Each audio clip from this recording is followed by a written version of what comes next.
Hello everyone, this is professor Shahida Bawa. आज जो हम टॉपिक कवर करेंगे वो है सॉट एनालिसिस। सी व्हाट इज सॉट एनालिसिस? हम अक्सर पढ़ते हैं, है ना, the strength, the weakness, opportunities that a company need to grab, obstacles, problem faced by the company.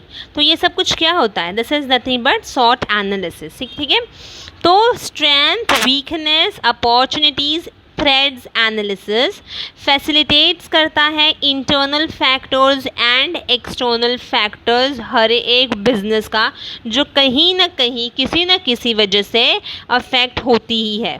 ठीक है, सी अगर तो स्ट्रेंथ और वीकनेस है कंपनी का तो वो उसका इंटरनल मैटर है, इंटरनल फैक्टर है।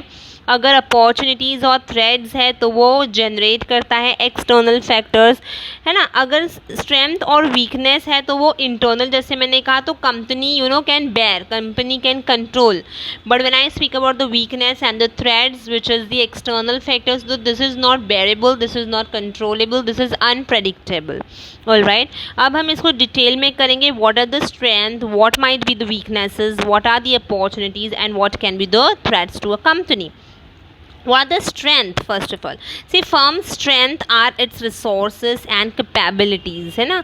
अब यहाँ पे जब हम बात करते हैं रिसोर्स की और काबिलियत की, कैपेबिलिटीज़ की, तो बहुत ही अच्छा एडवांटेज हो जाता है ना। इसलिए तो हमने इसको स्ट्रेंथ में कहा है कि अगर तो कंपनी के पास में बहुत अच्छा रिसोर्स है, बहुत अच्छे उसके मैन पावर है, फिजिकल रिसोर्स, टेक्नोलॉजी है, फाइनेंस है, तो वो उसका स्ट्रेंथ है।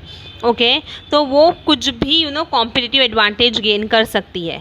ऑलराइट, अगर वीकनेस की हम बात करते हैं तो वीकनेस मतलब क्या होगा? ब्रांड नेम कमज़ोर है, मार्केट में रेप्यूटेशन नहीं है, कॉस्ट स्ट्रक्चर बहुत ज़्यादा होते जा रहा है, डिस्ट्रीब्यूशन चैनल उसका बहुत कम है, टेक्नोलॉजी अच्छी खासी नहीं है, तो ये तो मेरी वीकनेस हो जाएगी ना।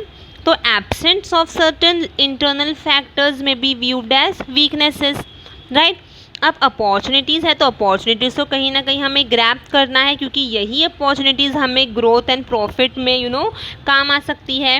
ओके, तो मुझे कस्टमर नीड्स जितना भी है उसे फुलफ़िल करना है, जो भी न्यू टेक्नोलॉजी आ रही है मुझे उसका अपॉर्चुनिटी ग्रैब करना है, फेवरेबल चेंजेस इन रेगुलेशंस वो मेरे लिए अपॉर्चुनिटी होगी, थ्रेड बैरियर्स निकल गया है तो वो मैं अपॉर्चुनिटी ग्रैब कर सकती हूँ।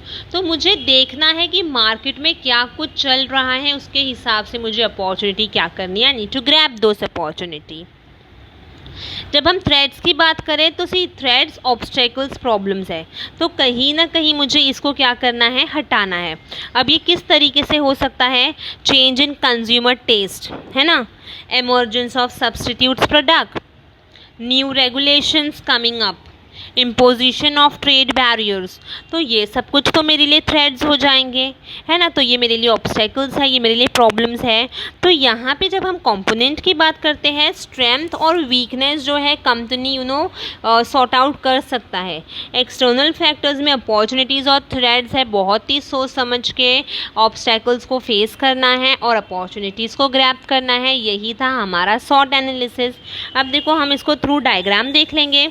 जब हम बात कर रहे हैं हेल्पफुल और हार्मफुल की, तो स्ट्रेंथ मेरा हेल्पफुल है in achieving my objectives, opportunities I need to grab and again this is helpful in achieving my objective. When I speak about harmful things, तो वो मेरी वीकनेस है, कहीं ना कहीं अड़चने लेकर आएगी, प्रॉब्लम्स, थ्रेड्स, ऑब्स्टेकल्स, नाम ही सजेस्ट कर रहा है, तो ये भी तो मेरे लिए प्रॉब्लम है ना। इंटरनल की जब हम बात करते हैं तो स्ट्रेंथ और वीकनेस आ जाता है, जब हम एक्सटर्नल की बात करते हैं तो अपॉर्चुनिटीज़ एंड थ्रेड्स आ जाता है। ठीक है, आई होप ये जो सॉट एनालिसिस था वो अच्छे तरीके से क्लियरली समझ में आया होगा कि व्हाट इज सॉट analysis. If yes, okay, if yes, so do like, share and subscribe my channel. Thank you for watching.